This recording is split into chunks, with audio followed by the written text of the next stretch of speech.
Welcome welcome welcome. एक बार फिर से आप लोगों का स्वागत है आपके अपने show Dan and English words gimmick episode 50 में। चलिए आज का नया दिन और आज का सिचुएशन ये रहा। Hello, my dear friend. Dan English is always not far wrong, not far out, not far off, not far short. Dan English has come amidst you all for making you free from doubt. Today's plot, plenty of unanswered question, and it's unforgivable to hold on. There now more to this point, many empty promises are made, but in the long run remain unfulfilled until recently, which used to seem colossal failure and fierce opponent as a day collapsed, even the grandeur of the dooms turned into the hope of munificence. चलिए आज का ये situation और आज entirely different situation है। चलिए इसमें जितना भी वर्ड हम यूज किए हैं शुरुआत करते हैं इसका एक्सप्लेनेशन विद एग्जांपल। और आज का पहला वर्ड ये रहा, That is plenty. पी के ऊपर लकीर है, इसका मतलब पी पे जोड़ देना होगा। ई माने ए, तो क्या पढ़ेंगे? Plenty. Plenty plenty. This is more than enough, इसका मतलब होता है प्रचुर, बहुत ज्यादा।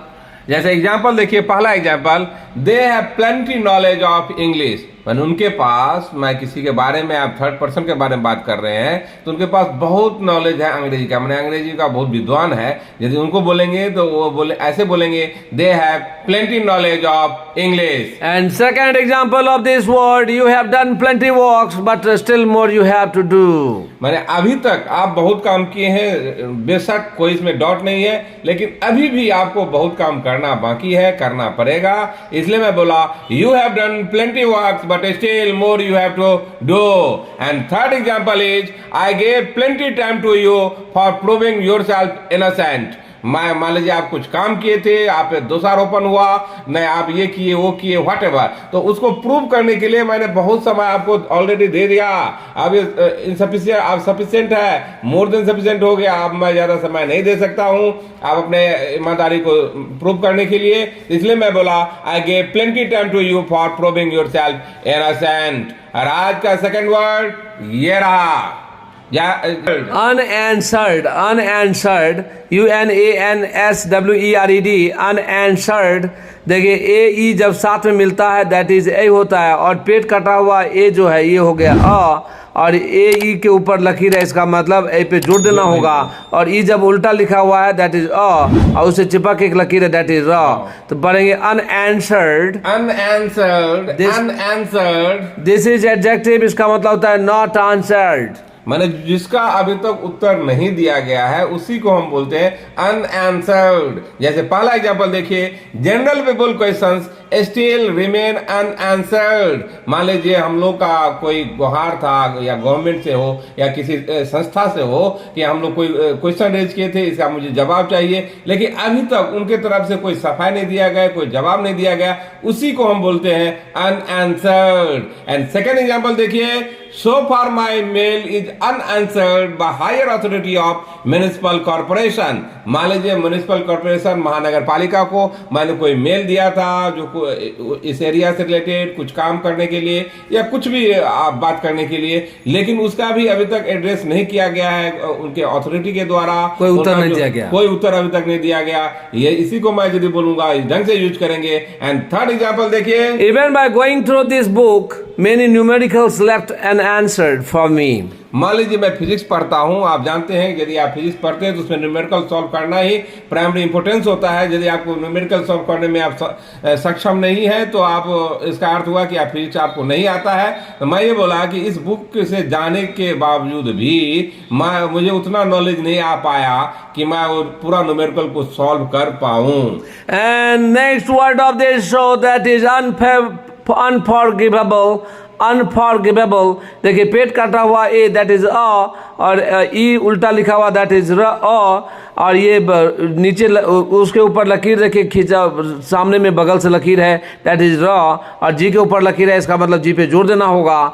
Unforgivable, unforgivable, this is adjective, hard to forgive, माफी न करने योग्य। थोड़ा इस पे प्रोनाउंसिएशन पे ध्यान दीजिए, ये थोड़ा डिफिकल्ट और टिपिकल भी है, तो इसलिए एक बार फिर से प्रोनाउंसिएशन देख लिया। अनफॉरगिवेबल, अनफॉरगिवेबल इसको बोलेंगे अनफॉरगिवेबल।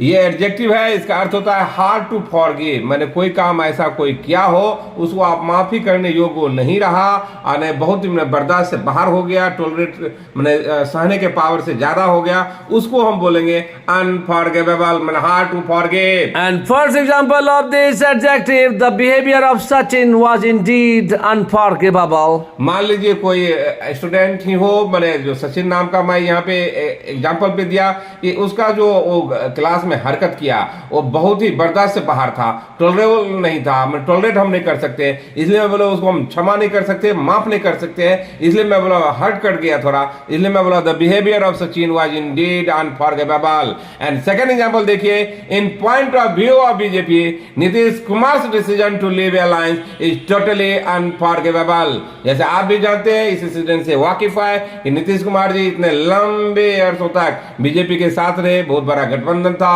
और उनके गठबंधन के में ही ये कितने बार बार ये बिहार के मुख्यमंत्री बने, फिर भी लास्ट अवसर पे आकर के उन्होंने बीजेपी का साथ छोड़ दिए। तो यही बोले बीजेपी के द्वारा कहा गया ये माने उनके टॉलरेटिंग पावर से बाहर हो गया, माफ करने योग्य नहीं है। हम इसको नेक्स्ट इलेक्शन में देखेंगे। And next example of this adjective, the deed of Shinde is unforgivable according to Sanjay Rawat. जैसे आप जानते हैं कि शिवसेना जो कि पहले शिवसेना जो हुआ करता था, अभी आप जानते हैं कि अभी शिवसेना का भी हिस्सा हो चुका है, उसमें जो अभी ओरिजिनल शिवसेना तो अभी एकनाथ शिंदे जी का हो गया, लेकिन जो पुराने शिवसैनिक यदि बोलेंगे वो संजय राउत जी जो है, जो राज्यसभा मेंबर भी हैं, तो वो बोले कि एकनाथ शिंदे जी जो अभी current chief minister of Maharashtra है, उनका जो हरकत था, ये जो अपना ये डिसीजन लिए और ये जो काम किए हैं उसको माफी योग्य नहीं है, हम लोग बर्दाश्त नहीं करेंगे, उनका ये स्टेटमेंट है। उस ढंग से मैं यूज करके आपको बताया कि आप आम जिंदगी में इस ढंग से आप यूज कर सकते हैं। And next word of this show, that is hold on. This is a idioms, hold on. इसका पहला मीनिंग होता है वेट, इंतजार। जैसे देखिए एग्जाम्पल से क्लियर कीजिए, पहला एग्जाम्पल है hold on the call for a moment. मान लीजिए आप कोई काम करना चाह रहे हो, उस समय किसी का फोन आया तो आप बोलते हैं कि थोड़ा 1 मिनट इंतजार करो, मैं अभी तुरंत आपको इंटरटेन करता हूं, मैं बात करूंगा, उसको ही जब हम बोलेंगे तो hold on the call for a moment. And second example देखिए, they held on firmly to his hand. मान लीजिए वो जो है किसी का हाथ इतना बहुत टाइटली पकड़ लिया, उसको पकड़ के बोला रुको, तो उसको बोलेंगे they held on firmly to his hand. And second जब अर्थ होता है, दूसरा अर्थ इसका देखिए, continue to do something despite wanting help. मान लीजिए आपको दिक्कत हो रहा है वो काम करने में, आप किसी का हेल्प लेना चाह रहे हैं, लेकिन तो भी आपको बोला जाता है कि नहीं, उसके बावजूद भी आप थोड़ा देर कीजिए। तो जैसे एग्जांपल से क्लियर कीजिए, पहला example, can you hold on for just few second till then Ramu will come. मैंने वो बोल रहा है कि आप कुछ मिनट, कुछ चंद सेकंड तक ही आप उसको कीजिए, तब तक आपका हेल्प करने के लिए रामू आ जाएगा, उसके बाद आप दोनों मिलकर काम कर सकते हैं, लेकिन तब तक थोड़ा भी आप कीजिए, मैंने कंटिन्यू कीजिए काम, रोकिए मत। तो इसको हम बोलेंगे continue to do something despite wanting help. और आज का फिफ्थ वर्ड ये रहा, that is empty. Empty, A के ऊपर लकीर है, इसका मतलब ई पे जोर देना होगा, ई माने ए होता है। एम्पटी पढ़ेंगे, एम्पटी दिस इज एडजेक्टिव, इसका मतलब कंटेनिंग नथिंग, मतलब खाली, जो खाली रहता है, जैसे रूम खाली हो या जैसे पेज कोई बोलेंगे लिखने के लिए लेकिन वो खाली था, तो उसको हम बोलेंगे एम्प्टी। जैसे पहला एग्जांपल देखिए, after breaking balance street became empty. जैसे आप जानते हैं कहीं पे बैलेंस हो जाता है, विद्रोह होता है, कहीं झगड़ा होने लगता है, हाथापाई होने लगता है, सब आदमी बंद करके दुकान हो, रास्ते पे हो, जहां हो, सब खाली करके भाग जाता है, तो पूरा आपको जगह और पूरा रास्ता आपको वीरान दिखेगा, खाली दिखेगा, उसी को हम बोलते हैं empty। एंड सेकंड एग्जांपल देखिए, during pandemic laws after laws were empty. जैसे आप जानते हैं कि जब कोरोना पेंडेमिक का जो समय है, ऐसा समय जबकि जो खास करके मैं पटना का बात कर रहा हूँ, यहाँ पे विद्यार्थी से भरा हुआ रहता है, जो लॉज जहाँ पे विद्यार्थी लोग ठहरते हैं वो पूरा भरा रहता है, लेकिन पेंडेमिक के समय में एक ऐसा समय आया जो लॉज आफ्टर लॉज में लॉज सब खाली पड़ा हुआ था, क्योंकि कोई रहने के लिए नहीं था, कोई रह नहीं पाता, इसलिए बोला during pandemic laws after laws were empty. And third example is put all articles in empty room. मैंने जितना भी सामान है आप इसको खाली रूम में रख दीजिए, उसको जब मैं बोलूंगा तो put all articles in empty room. Those who came here with the intention of scratching the surface, even they go back by taking a fellow feeling and English type grace. It is keen interest which compels you to be the part of Danan English. It is Danan English which saves you from becoming a dregs of society and rubbish. My dear friend, try to be the part of Danan English. 100% you can be proficient, you can be excellent in terms of speaking, in terms of pronouncing the word. चलिए आज का 6th word ये रहा, That is munificence.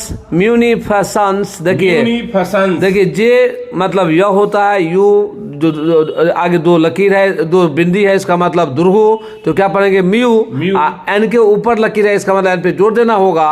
और ई जब ऊ और N आए नी, तो एफ के आगे देखिए ई उल्टा लिखा हुआ है, दैट इज यहाँ एस के आगे भी देखिए उल्टा ई लिखा हुआ है, तो क्या हुआ म्यूनिफिसेंस। म्यूनिफिसेंस फॉ अब फॉ को बोलने के लिए मैं बार बार बोलता हूँ कि नीचे वाला होंठ को ऊपर वाले टंग दांत के नीचे लेके जाइए और हवा थोड़ा निकाल के बोलिए, अपने आप आता है फॉ। फॉ नहीं होता है, फॉ। म्यूनिफिसेंस माने इसका ये नॉन होता है, ये हो गया मॉनेटरी हेल्प या फाइनेंशियल असिस्टेंस। माने किसी को जब आप पैसा से सहायता करते हैं, सहायता करने के लिए आप तैयार भी रहते हैं, क्योंकि आप ऐसा दयालु का किस्म के आदमी है, किसी का दुख दर्द आपको सहा नहीं जाता है, तो उसको हम बोलेंगे म्यूनिफिसेंस, माने वो बने मॉनेटरी हेल्प या फाइनेंशियल असिस्टेंस। पहला एग्जाम्पल से क्लियर कीजिए, Mithun Chakraborty is very famous for his munificence. जैसे आप भी जानते हैं मिथुन चक्रवर्ती जी बॉलीवुड के बहुत ही बड़े एक्टर, वो उनको दयालु किस्म के आदमी के नाम से जाना जाते हैं, क्योंकि किसी को भी वो सहायता करते हैं और वो भी पैसा से भी सहायता करते हैं। And second example of this non munificence of Hegde is the matter of discussion in Karnataka region. जैसे आप जानते नहीं होंगे वीरेंद्र हेगड़े जी का नाम, जो कि कर्नाटक रीजन में बहुत ही बेमिसाल काम करते हैं, सबको फाइनेंशियल असिस्टेंस देते हैं, जिस किसी को भी पैसे की भी जरूरत होता है वो भी देते हैं और आपको मदद करते हैं। गरीब सबको या जो भी पॉवर्टी लाइन के नीचे है उन सबको उठाने का काम करते हैं। इसलिए मैं बोला कि उनका जो ये दयालुपना जो काम है वो कर्नाटक रीजन में बहुत ही चर्चे में है। And due to munificence, and next example of this word, due to munificence of Ram, I came out from deep doo-doo. देखिए राम के वजह से, मीन्स राम के बड़ाई या राम की जनरसिटी की वजह से वो कोई आदमी है जो डीप डू मतलब प्रॉब्लम से बाहर आ पाया। अगर राम अगर नहीं मदद करता तो उस प्रॉब्लम से बाहर नहीं निकल पाता। तो मेरा ये कहना था कि राम के मदद से ही जो मैं कठिन स्थिति में था, बहुत ही खराब स्थिति से मैं जूझ रहा था, पैसे की बहुत तंगी था, लेकिन वो राम ही था कि जो मुझे फाइनेंशियली सपोर्ट किया और मैं उस कठिन परिस्थिति से आगे निकल पाया। और आज का 7th word, next word of this so that is colossal. Colossal देखिए COLOSSAL कलासल। देखिए ई जब उल्टा लिखा हुआ रहता है तो यह होता है, एल के ऊपर लकीर है, इसको एल पे जोर देना होगा। ए के आगे जो बिंदी है उसका मतलब आ हो गया। एस के आगे देखिए ई उल्टा लिखा हुआ रहता है तो क्या पढ़ेंगे कलासल। कलासल ये एडजेक्टिव होता है, इसका अर्थ होता है वेरी लार्ज, बहुत ही विशाल, जो बहुत बड़ा, जिसको बोलेंगे उसी को हम बोलेंगे colossal. And first example of this adjective, tragic death of 7 people in accident was colossal failure of government। मान लीजिए जो कोई घटना ऐसा हुआ हो जिसमें 7 आदमी मर गया, तो मैं ये बोला कि ये गवर्नमेंट का बहुत बड़ा फेल्योर है। जब उसको इस ढंग से हम बोलेंगे तो tragic death of 7 people in accident was colossal failure of government। And second example देखिए, during widening of road even colossal buildings were demolished। जैसे आप जानते हैं कि जब रोड चौड़ा किया जाता है, मान लीजिए नेशनल हाईवे जाता हो या कुछ ऐसा बहुत ही इंपॉर्टेंट रोड जाना रहता है, कितना भी बड़ा बिल्डिंग रहे वो देखा नहीं जाता है, सबको तोड़ दिया जाता है, ध्वस्त कर दिया जाता है, मिट्टिया मिला दिया जाता है। इसलिए मैं बोला कि बड़े बड़े बिल्डिंग को भी रोड वाइडनिंग के समय में वो खत्म कर दिया गया, मैंने डिमोलिश कर दिया गया। And third example of this word, Ronald is demanding colossal amount of money for enrolling himself in good and prestigious institute. जैसे रोनाल्ड जो आपने आगे का पढ़ाई करना चाह रहा है, लेकिन इतना खर्चीला पढ़ाई करना चाह रहा है, इतने बोल रहा है कि नहीं मैं बहुत ही बड़े प्रेस्टिजियस और बहुत ही बड़े इंस्टीट्यूट में पढ़ूंगा, लेकिन उसके लिए पैसा जो है मान लीजिए हमारे लिमिट से भी ज्यादा लगता हो तो हम कैसे अफोर्ड कर सकते हैं। तो उसको हम बोले कि बहुत ज्यादा अमाउंट को सेंस में भी जब बोलेंगे तो कालासल अमाउंट बोलेंगे। तो इसलिए मैं बोला कि Ronald is demanding colossal amount of money for enrolling himself in good and prestigious institute. Our name, our fame, and our income. These all are secondary. Your fluency, your speed, your writing, and your speaking indeed paramount. These are said by us genuinely. From our vast experience, we share from the methodology and from the teaching style of Danan English. You won't scare. चलिए आज का 8th word ये रहा, That is fierce. Fierce.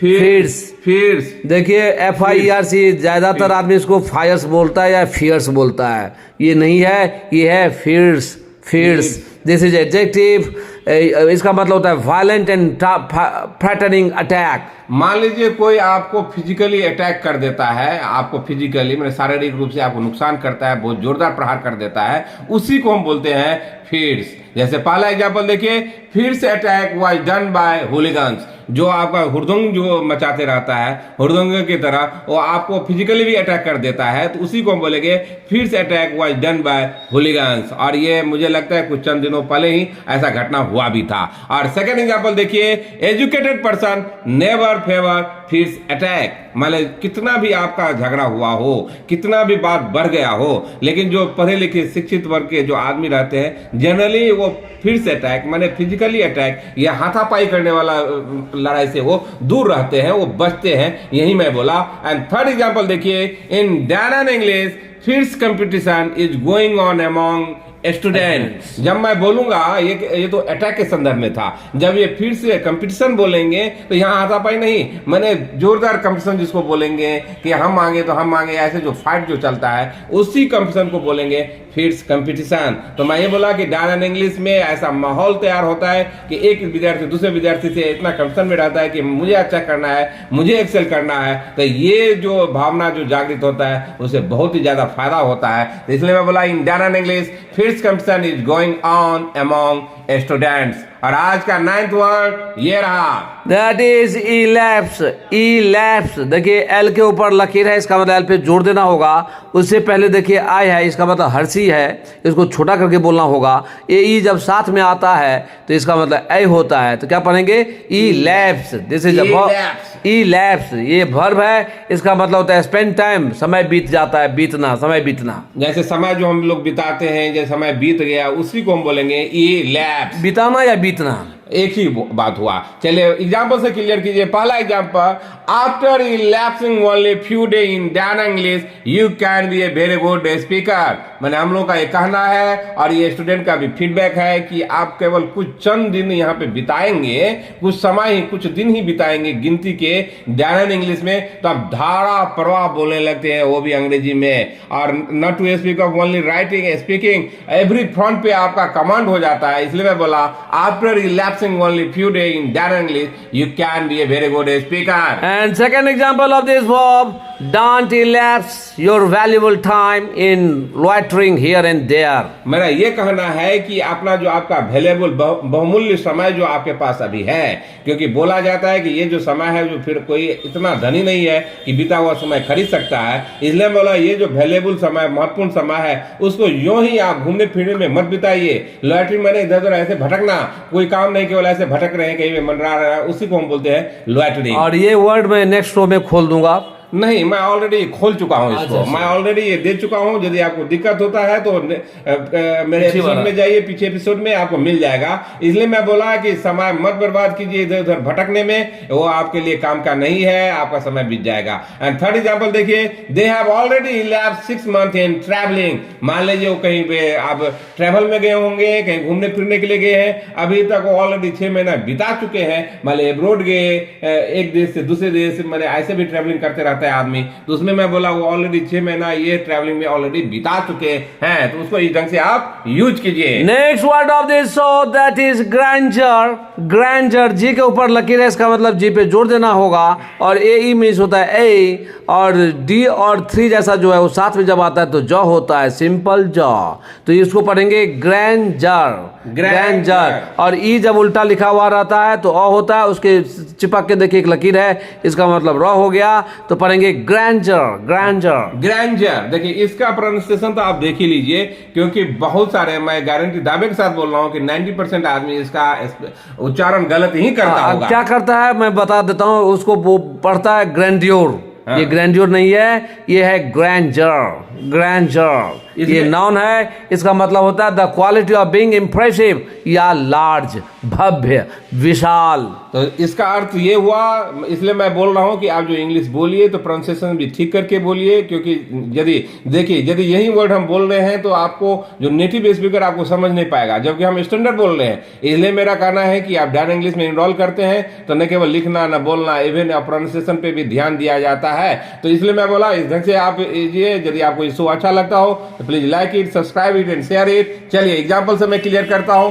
First example, many students are influenced by the grandeur of teaching style of Danan English. मैं ये बोला कि बहुत सारे स्टूडेंट काफी ज्यादा प्रभावित है, और डायन इंग्लिश का ये जो इंप्रेसिव तरीका जो है पढ़ाने का, बिल्कुल अलग अंदाज जो है, उसे काफी ज्यादा इन्फ्लुएंस है, आदमी प्रभावित है डायन इंग्लिश की मेथोडोलॉजी से, वो मैं बताना चाहा। And second example of this word that is Rajasthan is famous for monarchic grandeur. जैसे आप जानते हैं कि राजस्थान में पुराने गाने राजा महाराजाओं का पूरा ये रहता था, और वहां पे भव्य, बहुत विशाल, ये सब पूरा बिल्डिंग, पूरा मकबरा, ये सब मिलता है। खास करके राजस्थान इसमें फेमस है, इसलिए मैं ऐसा एग्जांपल भी दिया। एंड थर्ड एग्जांपल देखिए, the grander fort is abundant in Udaipur. फिर से राजस्थान का एक छोटा एक अलग शहर उदयपुर, जो कि वहां पे पूरा आपका जो महल जो है, मकबरा जो पूरा राजा महाराजा का बहुत बड़ा, बहुत ज्यादा आपको दिख जाएगा उदयपुर में। विशाल भव्य महल सब बहुत ज्यादा तादाद में मिलता है दिखने को। Take the rough with the smooth, ride roughshod over the unpleasant mood. Your position, your life in an instant will be goodly good. चलिए इस पे आप ध्यान दीजिए, जितना भी इसमें हम वर्ड यूज किए हैं उसको मैं डिलिनिएट कर दिया, एक्सप्लेन कर दिया विद सिंपल एग्जांपल। उसको अपना सिचुएशन बनाइए, वर्कआउट कीजिए। एक बार फिर से मैं सिचुएशन पढ़ देता हूँ। Plenty of unanswered question and it's unforgivable to hold on there. Now more to this point, many empty promises are made but in the long run remain unfulfilled until recently, which used to seem colossal failure and fierce opponent as the day elapsed, even the grandeur of the dooms turned into the hope of munificence. चलिए ये जितना था मैं पूरा explain कर दिया हूँ, आप इसे वर्क कीजिए। तब तक के लिए बाय बाय।